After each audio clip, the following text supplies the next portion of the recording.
Welcome back to Real Vision. I'm Ash Bennington. Today, I have the pleasure of speaking to, once again, Cem Karsan, founder of Volatility and a true fan favorite here at Real Vision.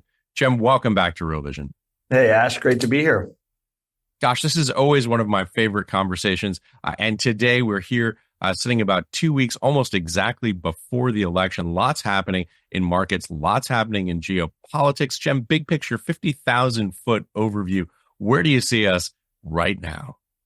So it's not just the election that is a huge part of it. It's also just broad positioning and seasonality. It is always one of the most important times of the year as you get into November, December, January, with end of the year flow effects. But this year, even bigger than usual because of the amount of how high skew is and the amount of positioning there is out in those contracts. And of course, the election and the event fall. That paired with the up 20% year and the positive flows that come from that, it's a flows first picture right now for markets. So we can talk macro on the other side of it, and big longer term effects. But those flows right now are at the center and have to be highlighted first. Hey, Cem, since that's dead center for you, let's start there. Let's unpack this a little bit. You talk about the positioning. You talk about the skew. Talk about which markets you're talking about here. I know we've had this conversation on Real Vision before, but I always think it's important to give people a bit of a refresher of your view of markets, the idea of the tail and the dog having switch places relative to the derivatives versus underlying. Talk a little bit about that, and then give us your view of where the positioning is and how that's skewed right now. So you can use the S&P index as a proxy, but broadly equities writ large have very high skew, meaning the downside options relative to the upside is very steep relative to history. And that's a function of a huge amount of positioning on the put wing in the S&P and across stocks. Why is that? That's a couple reasons. One, the December and January Opexes are always the biggest Opexes, options expirations every year because they have leaps and they're out there for multiple years. It's also the end of the year where the biggest structured product issuances and the most ETFs and other things that are issued out there with core structured option positioning reside. So all of that position continues to grow and continues to be bigger over time. But importantly, with an election this year, it's been hard for dealers to sell that and manage the risk. So the price has gone up significantly, tied to that demand as well. So you're sitting out there. Obviously, we had a bit of a wobble in August, right? That big kind of early August shock, and then some decline in September. All of those have forced it's a kind of a chick or the egg, have forced that skew higher. There was already poor positioning there, but the stress forced that skew even higher. And then it has not come down since that stress. So we've seen the vol come down, but the actual skew remains incredibly steep back there. And so that positioning, short, massive size in that positioning for dealers, meaning banks and market makers, as well as a very high price, means those puts are priced on a very high delta. And there's a lot of premium to come out of them still as we get into the end of the year. Regardless of what happens, if those things don't come in the money, the deltas and the premium come out of those. That's the Vaughn and charm flows we talk so much about. And so there's going to be a massive amount of buyback of stock. That's the big takeaway. As time passes and vol comes down, unless we get a very big downside move to erase some of this 20% up move we've had for the year. Very seasonally positive period in general, but particularly this year, incredibly positive. Big event vol for that election as well. And we could dive into that a little bit. You want to unfuck your shit? This is live. Yeah, that's being recorded. Hey, listen, if you want to unfuck your future, then come and join us in the Real Vision community. Incredible platform, amazing content, some of the smartest people in the world, and amazing tools. And guess what? It'll cost you nothing. Come to realvision.com. I'll see you there, and let's help you unfuck your future. Yeah, that would be great. But let's talk a little bit about what that means for people whose brain may have started to melt there a little bit when you mentioned second order Greeks. I want to make sure everybody comes along for this conversation. Let's talk a little bit here about the S&P just to frame this out for people who may be relatively new to the options market. So straight up cash market, S&P 500 return trailing 12 months over 39% right now on a year-to-date basis. Even though those two are converging, it's about 24%. Those are going to converge, obviously, at the end of the year. But you do see that delta because of the time that we got the price moves in the S&P. But you're talking about the skew in the options market positioned toward the put side, toward the short side. Talk a little bit about how that lopsided offsides market happens with regard to the innate demand from people who are speculating in those markets versus the brokers and dealers on the other side of the trade, or I should say dealers and market makers who are go ahead. So options are an insurance contract, essentially, right? And so what do people want insurance for, right? People want insurance to protect their long positioning. The reality is not the majority, everyone I would say in this world is long, right? If you sleep, you eat, you breathe, you're long, you're living. You own a home, you're long. You work a job, you're long. And obviously people own stocks and bonds. So just to explain what that means to people, this idea of if you're living, you're long. Essentially what that means is you're waking up tomorrow expecting today to look pretty much like today. You don't expect your house to burn down when you go out to work. So the positioning, the need for people to hedge against that risk is to go short in the options contract. And when you see this just tremendous roll up, these massive, nearly 40% returns on a trailing 12-month basis, that skew gets even more out of whack. Yeah, exactly. At the end of the day, if the economy does well, everybody does better. If the economy crashes, if things do poorly, if the market does poorly, we all do worse off, right? So we all naturally need to hedge downside risk, the downside. And at the end of the day, that creates insurance being more expensive on the downside markets than the upside. It's a supply and demand market. It also reflexively makes the market move faster to the downside. So there is a realized reason why options should be priced higher than the upside, simply because markets tend to move fast to the downside. But the amount of premium, the amount of extra that people pay for that is way higher than that actual realized even. So there's a massive amount of skew. There always is in the S&P and in stocks broadly. But right now it's even significantly higher than it usually is. So you can buy upside insurance or upside exposure for significantly, dramatically cheaper than you can downside. It essentially amounts to a carry trade for dealers who are on the other side of it. They can sell that vol on the downside. They can buy the vol on the upside, and they can hedge it. They can sell stock against that position and manage that position to extract a yield. If the market stays relatively calm, they extract a bunch of money. And if the market goes up, they have a credit against that because of the pricing that they can then manage out of. The key is taking off and locking in the profits of that trade. And the locking in of the profits of that trade, or the monetizing of that warehousing of risk, leads to certain effects. And that is buying back of stock, essentially, also selling back out of the vol that they get longer over time. And these effects have second order Greeks that you can measure the effects of those. And that's essentially what these Vana and charm flows, the Bowman beta flows, I know those sound like complicated Greeks, but at the end of the day, they're just what the dealers are having to do in order to monetize the warehousing of risk that exists out there in the market. And right now, as I said, it's really, really high. There's a lot of edge in these trades. Everybody's got it on. Everybody's sitting on the same trade. And essentially, to take it off, as time passes, they have to buy stock. And as vol comes down, they have to buy stock as well. There's also a vol compression component that comes from as the short vol that they have slides off. And that's also compressing the vol in the short term. Yeah, and the critical sort of first order thing that you need to understand about this is that the dealers, the banks, and the market makers are on the opposite side of that trade, and they have to hedge against them to buy the underlying position relative to the derivatives at the percentage hedge against which the pricing on the delta indicates. That makes sense. I think I got that right. Absolutely, that's exactly right. And particularly where there's a lot of positioning, not just at these end of year marks, but also event vols have a significant amount of effect here, right? So the November election is currently being priced 25% higher in terms of the event vol, and the skew is significantly higher as well. You're looking at even bigger flows positively than we've seen in years past, and I think that's a critical distinction that we need to be aware of. This is a particularly volatile hedged event.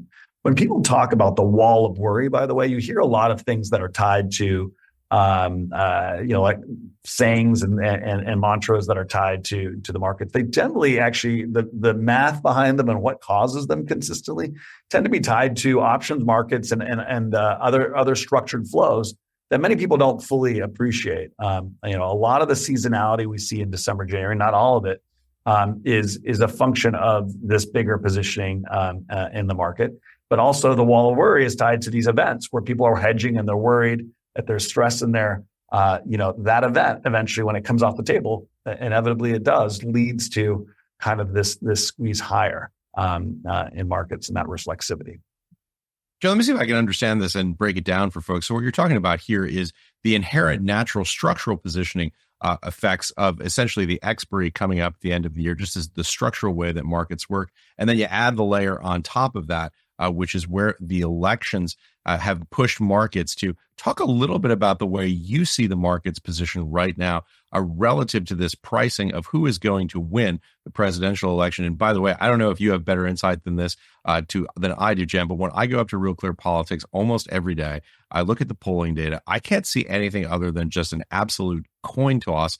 You see these polls which are within the margin of error on either side. They rotate, they flip back and forth. It's really hard for me to get a read on what's happening right now at the underlying state level with the Electoral College. It just looks like a coin toss. Yeah, I think there's some interesting, very important points here, I think, to touch on. We're seeing a lot of trades going out showing what most people are perceiving as a higher probability of a Trump victory. But I think it's important to note that it really is a coin flip at this point, and nothing has really changed in that regard, despite what you might hear in the media. Right. The bigger point here, and the reason you're seeing these big Trump trades, I think it's important to note, is not because one presidential candidate has a higher probability of being elected than the other. There's a much higher probability, and we've been actually talking about this for some time, a very high probability that if Trump wins, that he has a full sweep, that he gets also the Senate and the House.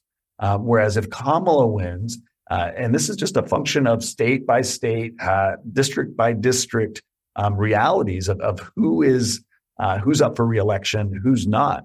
But on Kamala's side, there's a very, very low probability that she wins a full sweep. So we can talk about the policies of each one and who, if one gets elected, what will happen. But the reality is it's highly unlikely that if Kamala wins, that she's going to have the mandate and the ability to push through the policies that she has. Whereas if Trump does, there is a very high probability that he will. And that changes the dynamic dramatically. It creates a massive amount of skew, a massive amount of convexity to a Trump victory versus the other. So that naturally makes the pricing of these occurrences favor hedging for a Trump victory. Because if he wins, you make a lot of money. If he doesn't, you don't lose a lot, right? And that dynamic is incredibly important to positioning. And people are really catching on to that. You're seeing a big amount of flow trying to get that convexity on the Trump end because the cost is relatively low if those things don't occur. Yeah. So once again, skew. And by the way, we should probably just point out the obvious here for people who are not in the United States. If you see former President Trump victory, it means a switch of political parties from where we are today, whereas Vice President Harris victory would be obviously of the same party as President Joe Biden. And by the way, lots of consternation in political media about this question about just how similar their policies appear. Vice President Harris seeming to have difficulty on the campaign trail answering the question, how would your policies be different from President Biden's? This obviously very emotional for a lot of people, but we're here to talk about the math. We're here to talk about what happens in markets. Talk a little bit about how you measure or quantify that skew, that pricing, what it might mean, and what the derivatives markets imply would happen in the event of a President Trump victory or versus a President Harris victory were she to win. Yeah, I think what the markets are betting on essentially are, if Trump wins, that we are going to have significantly tighter immigration policy. So you have a uptick in labor inflation, as well as a higher probability of some kind of tariffs, right? If you think about it, if you tighten immigration policy and you put up tariffs, right, that means there's much less labor supply. The way we have for the last 4 years managed some of the labor, we've had significant labor inflation, but managed is through an open border policy. That's not very popular. Obviously, particularly, it's a big rallying cry in the southern states along the border. And if Trump wins, he's going to likely deliver some type of policy to limit that immigration. And no matter how you feel, this is not a political argument, right? Simply speaking, it reduces labor supply, and labor supply it has been very tight. And if it's tightened significantly more, with we've had up to 2 million people immigrate in the U.S. in the last 4 years. If you reduce that labor supply, that's a significant increase in what is inelastic labor supply. So that's likely to be inflationary, and that's what the yield curve is telling you too. If you go out and look at the 10-year and the beginning uptick that we're starting to see there, the break evens and how those are moving, they're telling you that there's a higher probability of an uptick in inflation in the coming years if Trump is elected, and those moves have happened pretty quickly in the last month or so. But again, I don't think that's necessarily because Trump has a higher probability right now. Let's not overlook into this. It's because it's probability times magnitude, and that magnitude of effect is really big, even if that probability hasn't changed that much. And that underlying probability, Cem, as you see it, does really look the same way to you as it does to me, which is essentially a coin toss. There just seems to be no predictive way of understanding that. Absolutely. That is completely a coin toss. There are little to no movement there from one to another. Again, despite what you may hear in the media and everything else, there has been relatively little change. It's going to be an incredibly close race. It's going to depend on some things that might be even completely random, like weather in Georgia on voting day type thing. So I think we're going to we'll see. It's a coin flip, but again, that magnitude part is dramatically different, and that's ultimately what is driving the majority of the hedging and positioning. Yeah, and it's a coin flip, but we may not know whether it lands on heads or tails until November 6th, November 7th, November 8th. I mean, it's just that close. I completely agree.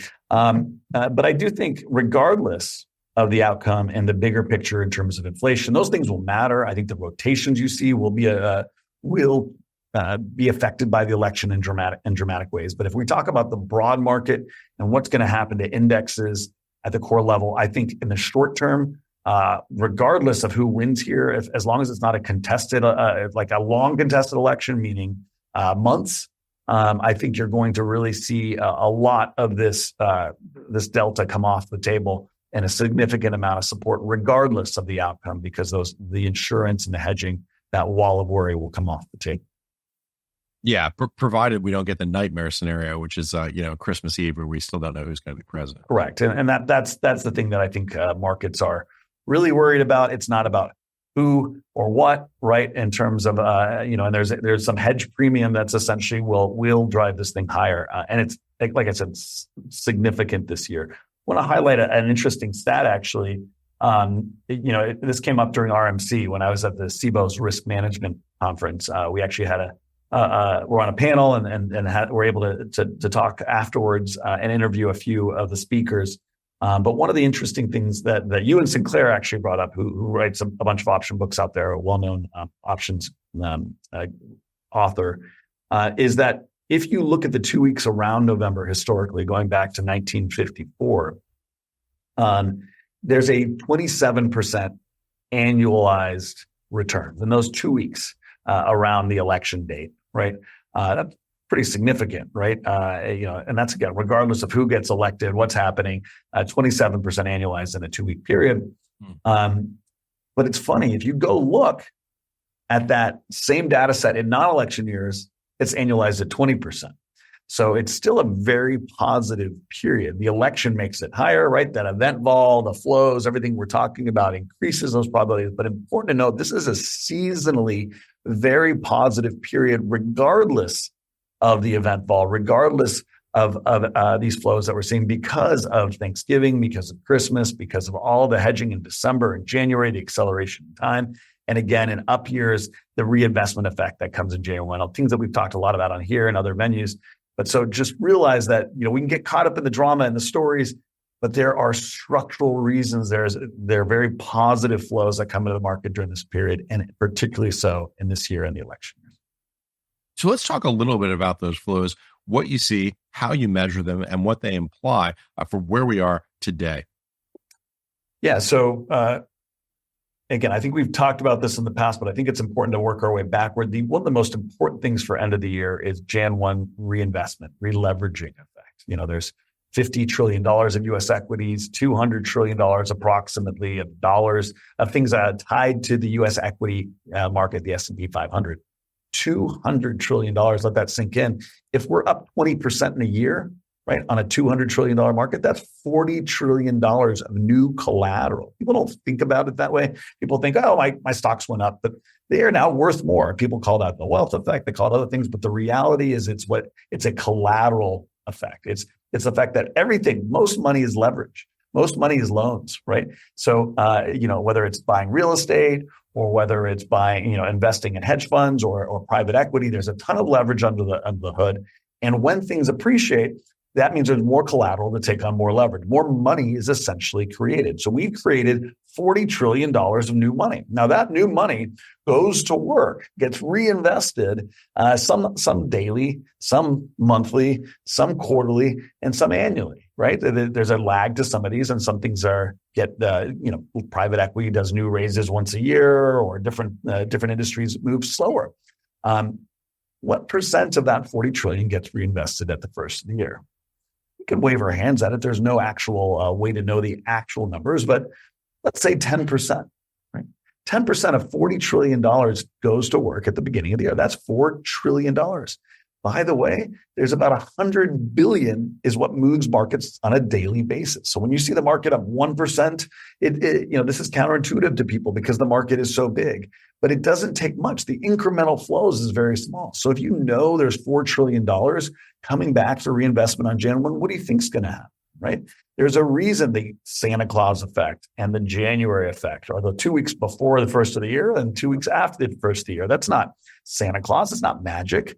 It's because these flows are coming. They exist, and there's a releveraging that needs to happen. Think of it as a hedge fund here. If I'm managing $1 billion and the market and I make 10%, that's $100 million that I now need to reinvest in my hedge fund strategies. It's a simple releveraging effect, and that happens is probably the most important thing. So it's always positive if markets are sideways to neutral even, but if they're up, that releveraging effect is even bigger because there's just a significant amount of new money going to work at the beginning of the year. So we start there, and then you have all this positioning in the options market, which I've talked so much about, which is, again, that skew, massive amount of open interest tied to structured products, et cetera. That's hedged by dealers. The whole market is warehousing this call it wall of worry or these short deltas against this skew in the marketplace. And that amount also needs to be bought back. On top of that, it's a very slow period in general because of the holidays, Christmas and Thanksgiving. The time, what we call time-weighted volume decreases. So there's just much less volume because of the types of holidays they are. There's much more time off, and that accelerates charm, the time passing, and that delta decay. So you have a period where there's a significant amount of positive flow, not only coming at the end of the year that people are watching, but flow coming as time passes every day. And at some point, that turns into a chase, right? Everybody understands the chase. People are underperforming, so they have to buy. But why? How can they know it's going up? Well, there's these positive edges and positive reasons why not to wait. And that just begins to cascade and push things higher. So it's really a reflexive loop. Now, to be clear, there's no guarantees, right? We've seen periods where the market can go down during these periods.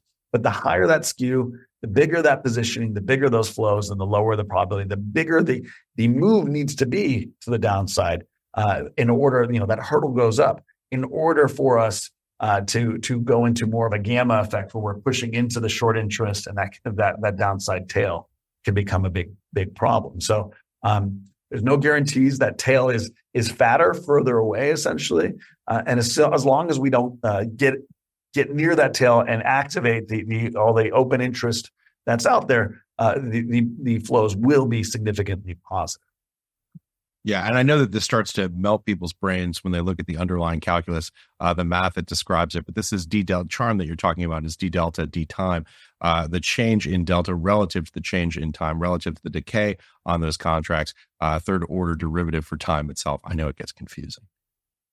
Yeah, I mean, again, we don't have to talk about in the math terms, right? I think the general idea is, think of it as insurance products. The world is the street and the world is warehousing tail risk at all times because there's significant edge to do it. Just like an insurance company makes a ton of money for doing it. They manage the risk in doing that, but in managing that risk, there are certain things that that whole world of warehousing has to do, and that is as time passes and as those insurance contracts roll off, they have to buy back stock, and these structural effects are real. They're massive.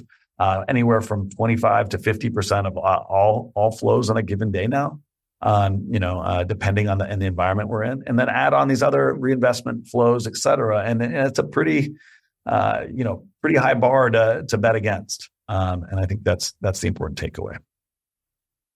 So when we talk about the timing, what is the timing that you see in terms of the potential impact to the underlying people who are obviously watching the S&P much more closely, retail investors I'm talking about here, than they are the underlying second and third order Greeks. What does it imply for the skew, the potential change of the S&P 500 as you see it over time during this period?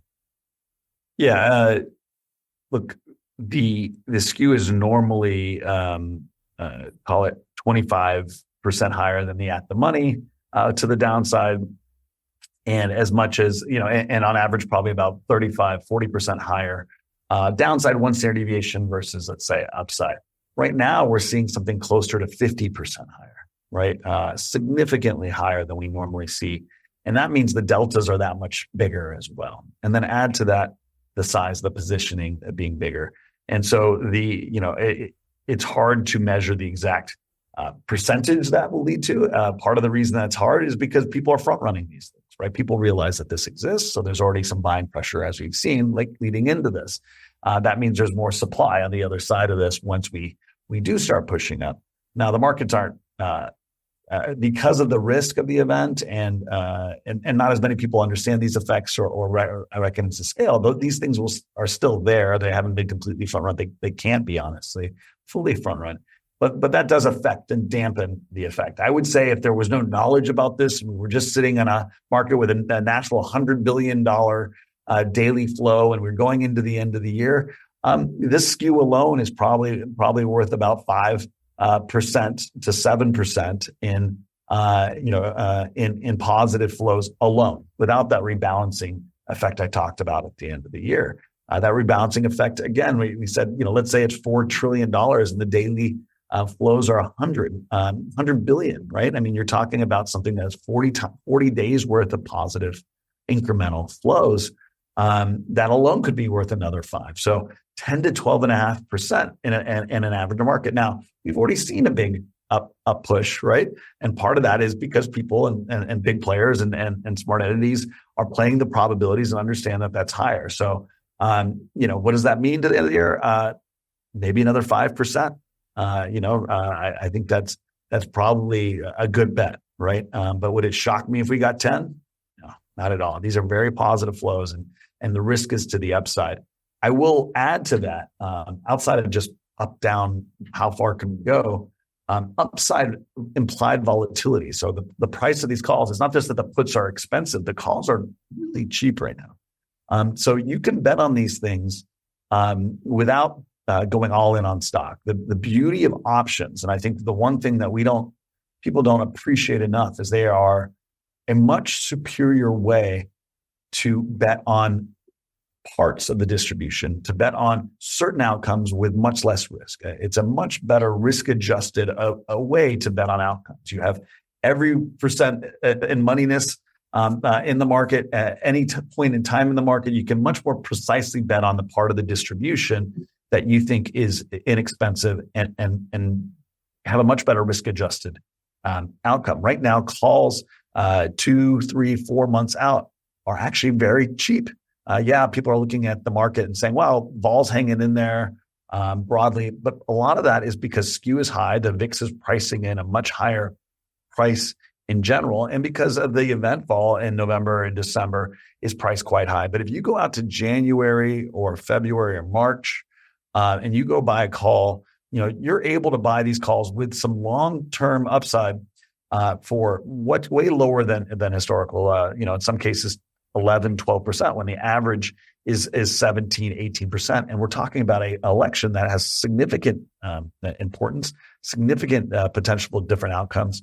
I would argue that this election here is holding actual realized vol at bay because people are waiting to see what happens before they make big moves, whether it's geopolitical or whether it's corporate action. People want to see where things are before they make a move. So I think an election unlocks some of that realized vol, unlocks some of that movement and actions on a realized level. And then these calls, again, are so cheap given these flows. I think you'd be silly at this point to be just long stock and trying to bet on the upside as opposed to some of these longer dated calls.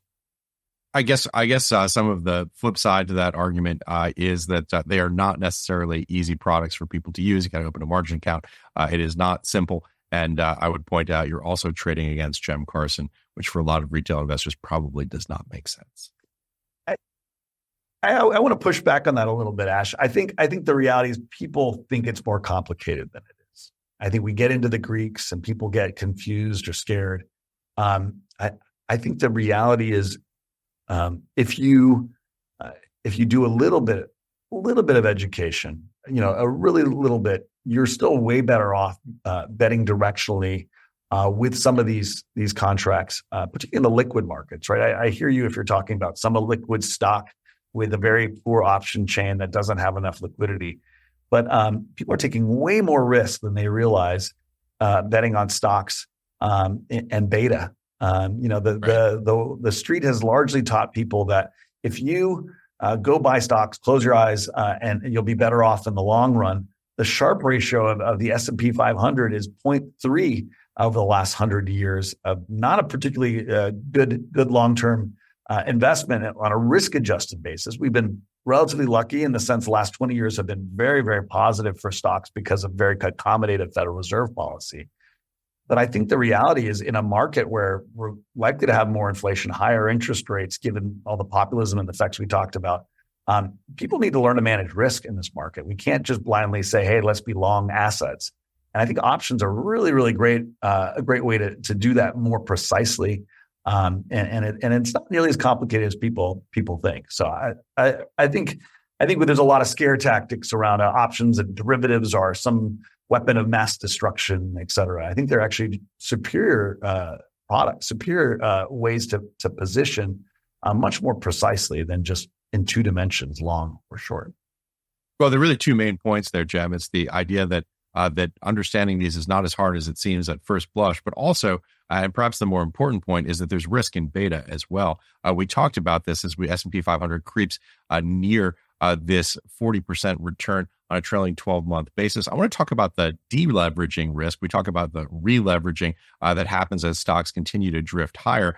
This is a classic sort of feedback loop type of scenario here, where the reason that prices rise is because prices are rising and it feeds back into the system. What is the risk and how do you assess it? How do you assess the risk skew and positioning for that event to have one of these Minsky moments where you have a flip over and things trade down very, very quickly?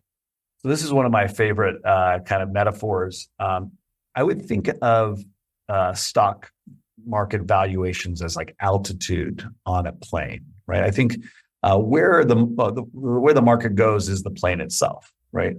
And what drives an airplane, whether it goes up or down, is fuel. It's not the altitude, right? You can be way off the ground, right? and still go higher. Valuations don't actually matter historically in any period. Like there's a lot of research that goes over this in any period less than 10 years. They're not correlated to outcomes over any short period. Over 10 years, they matter again, right? That's that weighing machine versus that voting machine. Now, let me explain what we're talking about here for people who may be a little lost here. So you're talking about essentially the price to earnings ratio, the price that you're paying for a stock, the net present value of the future cash flows. In essence, what you're saying is the data doesn't show any evidence that if you have a very high PE ratio in the short term, that it means it's going to come down. Why? Because of exactly the effects that we've been talking about here, the momentum effects of pushing higher. Yeah, absolutely. So the reality is what pushes things higher are flows. Is that jet fuel in that jet. Now, if we have liquidity, if money is pushing in to stocks, the market will go higher, regardless of how things are valued. And a lot of the things that are pushing a lot of jet fuel has nothing to do with valuations, as we highlighted here. It has very little to do with it. It's just the mechanical structure of markets, and it's the Federal Reserve, and it's the creation of money. It's things that have very, very little to do with earnings of a company.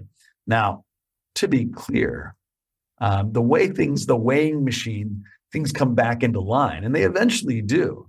It's almost always during some liquidity shock, right? Things get repriced when the jet fuel stops. When those engines start sputtering, the only thing that matters is how far off the ground you are, right? And so that revaluation happens when those flows are poor. And this is, to answer your question, the important point about how the reflexive effects work the other way, right? So when we get a situation where all of a sudden those flows are not present, right, and then we get some type of shock, right, and this is path, right? The path can be seemingly quite random, but probabilities change based on these flows. And this is what we're looking at, right? When we say, okay, this is a seasonal period, the liquidity is very strong. The Chinese central bank is printing money. The Federal Reserve is cutting. We have a re-leveraging effect at the end of the year. We have these Von and Charm effects. There's an incredibly set of positive flows coming. Get out of the way. I don't care what the valuations. But at the end of the day, we're getting further off the ground, right? We're getting that altitude is rising. That valuation is becoming more and more irrational, right? And particularly in certain areas of the market. And as you begin to see that, you can, I don't suggest that you try and short it at that moment, right? But you start looking and you start thinking about hedges, and you wait to that moment where those flows maybe those seasonal effects are gone. Maybe that releveraging effect has passed. Maybe the Federal Reserve is now saying, okay, inflation's a little hotter. We can't cut. Maybe China has to step back. When those flows, the perfect trade on the short side is when those flows start to turn, right? And the valuations have now gotten to a very, very high level. That's when all of a sudden the opposite can start to happen. Now you can start to get significant moves. You can activate some of this downside risk in the market and short skew, and that can lead to gamma effects that can accelerate moves. Not a surprise. I've highlighted this. Very few people talk about this, but that the COVID crash happened the day started the day after Fed Opex and ended the day after March Opex. Most people think that's some weird coincidence. We knew about COVID. I want to be very clear. At the end of December, there was a lot of conversation. I was talking to my clients at McKinsey and other places about COVID and how big a potential risk it was at the end of December of 2019.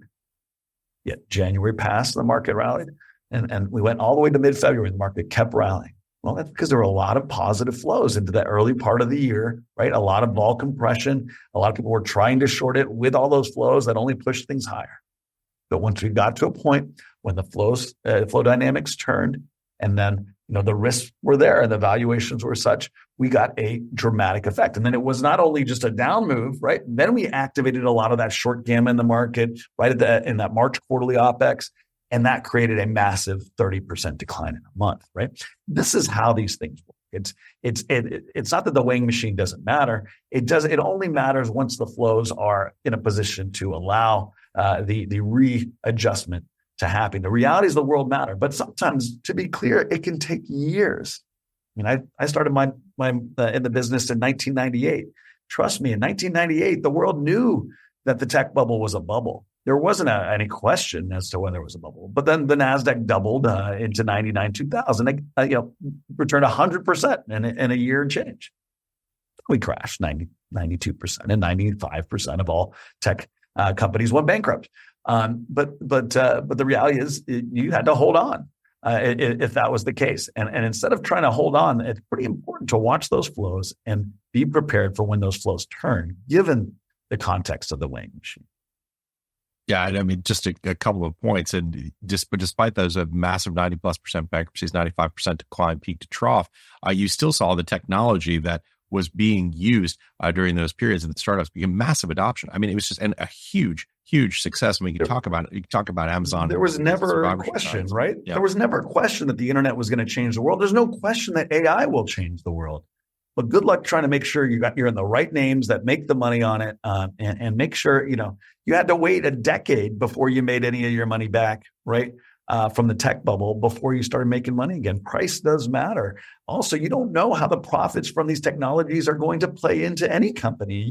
It could be that AI is not profitable at all for the AI companies. All the profits may accrue to nuclear or energy. We still don't know that, right? And the path that this takes can be incredibly bumpy and incredibly strange. So the idea of irrational exuberance has the word exuberant. You can't be exuberant unless something is really the case for it is it's so strong. There was never a doubt that the internet was going to change the world. There's no doubt that AI will change the world, or blockchain for that matter. The question is, what are you paying for it, and who will be the winners and make money off it? And those questions are much more uncertain. Yeah, this is such a fascinating point. It's such a fascinating hypothetical that perhaps the AI tech itself gets arbitraged to zero, and the wins are somewhere else in the system. Unknown, obviously, hypothetical, but it's such an interesting point. And to get back to your metaphor of the airplane, where you're talking about these irrational pricing relative to the underlying risk or the value or the pricing valuation, it's just pushing more fuel into the plane, burning the fuel faster, and maintaining that altitude until the moment that the fuel is no longer sufficient to keep it aloft. Yeah, and this is why blow-off tops happen, by the way. It's the actual market structure of how these things tend to move at the end is an acceleration into the end, right? A irrational, massive boom with massive speed before a crash, right? Or before a massive decline. And again, the reasons for that are not only lifting the altitude, so there's just more potential energy for a decline, but you create more short interest because people are worried, because people are concerned, they're under position, and that short interest can get squeezed. You create more put positioning, and in hedging, as we're seeing, and higher skew, which leads to more positive pressure. All of these things culminate in a push into the decline, into the rally that is almost so fast and so big that people can't stay in the shorts. It's incredibly hard at the end. And the last element I'll add that people aren't aware of, but actually is very important to the last dynamics, is vol compression itself continues to compress. And as you get a big enough rally, you actually will pull out the vol compression. If you slide to a low enough vol on the call side, which you eventually will if you're sliding fast enough, then the vol just gets too cheap. And people start saying, well, I can own calls, I can own at the money, I can own, and that makes dealers short vol. So you can really create this dynamic into a rally where the vol starts going up at the end, this market up vol up dynamic that happens in blow off tops. And that dynamic can really unpin the insurance market. It can really make it so markets become more volatile and more risky. And again, that's a bit of a counterintuitive thing, but I think it's important to note that it's not only potential energy, it's not only the short interest and the squeeze and the speed of the move that can lead to a decline. It's actually the unpinning of volatility markets. It's the short gamma that gets entered into the market from that type of a up move that eventually can lead to a big move. So this is usually how these big structural moves end. And that's what I'd be looking for, honestly, in the next 3, 6, 9 months. 3, 6, 9 months. And again, you're right. So counterintuitive. The idea that artificially suppressed volatility leads to almost this tectonic pressure building up with no outlet. And by the way, talking about this, just to put it in maybe a slightly simpler way, there's no way to hedge against these risks because you bleed so much cash trying to do so. And that's the challenge with attempting to not just short tops, but also trying to hedge against potential downsides when you see this euphoria to the upside. Yeah, it's counterintuitive, but the way to bet on on a decline coming early is actually to buy long dated upside calls.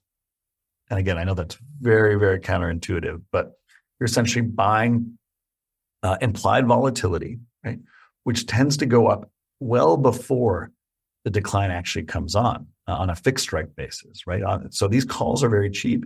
You may, right now, that may seem, oh, well, I want to bet on the downside. Why would I go buy these calls? Well, if you buy those calls, you don't lose much if the market goes down because the vol is so low. The implied volatility will go up if a market declines.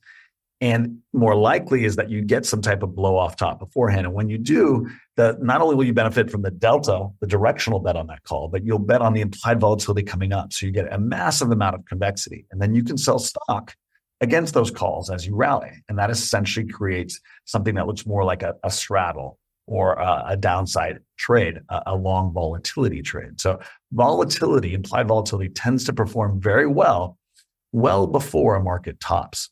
And so playing implied volatility with the cheapest kind, which is outside of the money, out of the money calls. And again, if you really want to be less bullish, you can even hedge those calls now. You could take a 10 delta call out 4 to 6 months, and then you could go hedge 5 to 7 of those deltas, right? So you still have a little bit of upside given the probabilities. And worst case, the market goes down, that short stock takes over, and you're long implied volatility. So these out of the money calls are too cheap given what's going on, and the highest probability is actually a rally first and then a decline. So definitely the best way to start looking at a long-term positive left tail convexity for when the time comes. Very interesting, and exactly as you say, extremely counterintuitive. Cem, I want to just cover one more point, something you touched on earlier in the show. Having just returned from the RMC, the Risk Management Conference, talk a little bit about what you see in terms of the trends for all of these products, all of these solutions that we've been talking about here today. Yeah, I appreciate you bringing that up. I think there's a couple of really interesting things I took away. I actually, like I said, did a few interviews at the end of RMC of some of the speakers. We recorded them. We're actually going to release that for public the first time that anybody's got a behind the scenes look at what's happening at RMC. We'll be releasing that in the next week or so. But some of the big takeaways I think that are really important are the massive growth in ETFs and structured products. We've talked about that a bit, but to put some numbers on it, in the last 2 years, we've had $175 billion of new ETF AUM, so that are tied to options yield. So essentially options selling that's happening under the hood of an ETF. That's a 700% increase in 2 years. So these are just getting started. They're essentially democratizing structured products in the form of ETFs. This allows for all kinds of different positioning other than beta, right? So people are increasingly saying, okay, listen, I don't like the prospects of the market going up or down. I don't know where it's going, but what I do feel good about is that there's a risk premium. And if I sell some of these things, I can make 10%, 15% a year, as long as these scenarios broadly hang out and these probabilities, these things play out. And these probabilities are relatively low probabilities. So that seems like a much better risk reward. The Sharpe ratio on a lot of these strategies is close to 1, whereas the S&P is 0.3, right? So they're painted as scary or people are confused by them, but a lot of these ETFs are providing positioning in the options market in a very low leverage way that allow for outsized returns. That growth is likely to continue. Now, the important part about that is it actually has reflexive effects on the market. We've seen structured product issuance increase by $500 billion in the last 3 years. So it's gone from a $500 billion per year issuance to about $1 trillion a year now. That along with this ETF yield offerings are compressing implied volatility. Because they tend to be vol selling.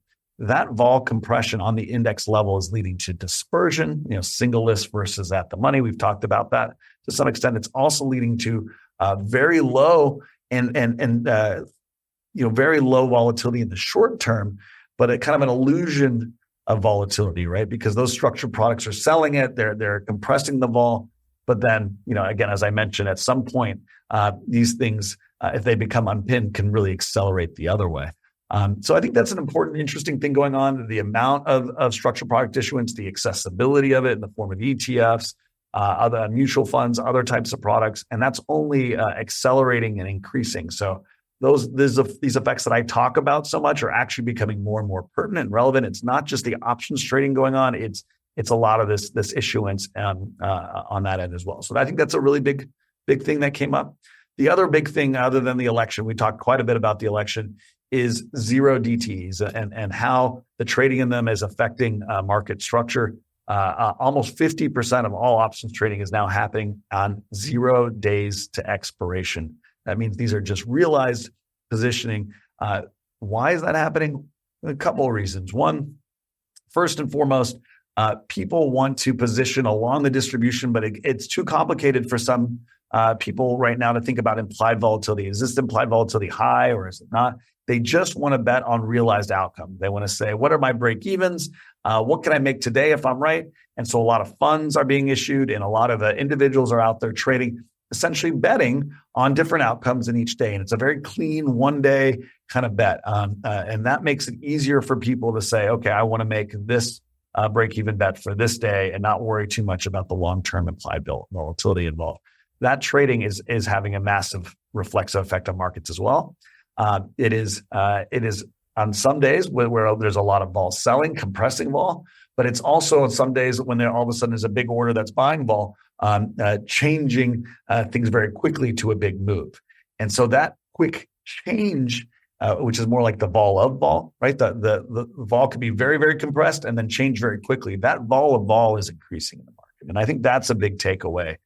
The more and more we see zero DT trading, the vol of vol and the kind of disjointedness of markets can increase. And that's something that people are thinking a lot about. The implied volatility premium per day is actually the highest on those zero DTEs. I think that's another important takeaway. And so there's also some increasing selling of those. I think that pressure some days is more powerful than anything. So something to be aware of. We also talked about when there's extra premium, when there's not, dove into a lot of interesting trading strategies and opportunities there. So tune into that if you're interested. Jim, I always wish I could borrow about 20 IQ points before we do these conversations, but I get less dumb in the course of our talks. Always enjoy them. Final thoughts, key takeaways that you'd like to leave our viewers and our listeners with in about 60 seconds. I think the biggest point here is that the election has a very positive, supportive flow, and that the likely winners, the people who are going to make the most money on this, is not betting up or down. You're more likely to just bias up regardless of the outcome, but they're going to be on betting on whether if Trump wins, getting convexity for that potential outcome. It's an asymmetric trade, whether he wins or not. And some of those trades can be tied to labor cost, inflation in particular, I think is a very big trade. Things tied to that, like a yield curve steepener. We're seeing it in banks as well. Those are trades that could really pay off with a lot of convexity if Trump wins. Cem Karsan, thanks for joining us. Always a pleasure. Always a pleasure, Ash. Thanks for having me, buddy. Thanks for watching, everybody. Hey there, revolutionaries. To join a community sharing insights like you just watched, head over to realvision.com. There you will get unbiased insights and exclusive access to the very best, brightest, and biggest names in finance. Be a part of our community of lifelong learners. See you there.